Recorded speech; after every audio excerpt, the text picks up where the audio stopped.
Les députés de la 9e législature du Bénin ont rejeté la recevabilité de la proposition de loi portant révision de la Constitution validée par la Commission des lois de l'Assemblée nationale aux premières heures du samedi 2 mars 2024.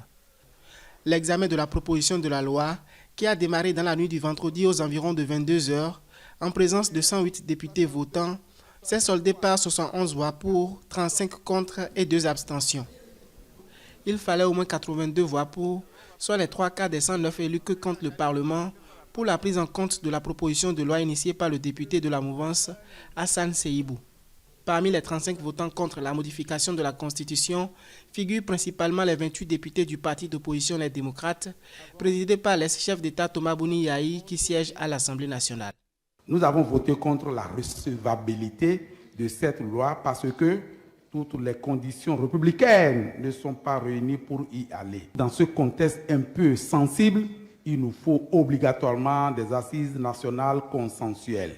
Au regard de la tension sociopolitique engendrée par la proposition de loi portant révision de la Constitution du député Hassan Seibou, le président Patrice Talon, à travers une conférence de presse, a exprimé en février 2024 son opposition à la modification de la loi fondamentale du Bénin, précédemment modifiée en 2019.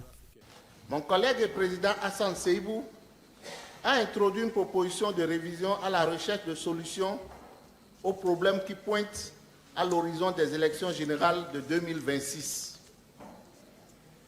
Nous avons pensé trouver un consensus autour de cette proposition. Nous avons espéré y parvenir, mais à l'arrivée, nous n'y sommes pas parvenus.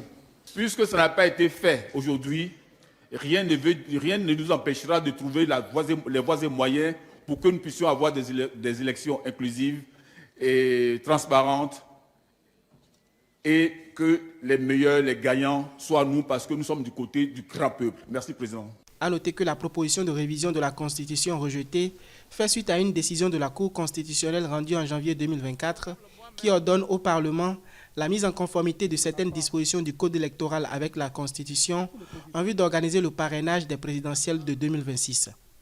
Par ailleurs, des députés du groupe parlementaire Union progressiste, le Renouveau et les démocrates ont introduit 2 propositions de loi portant modification du Code électoral qui devront être examinées.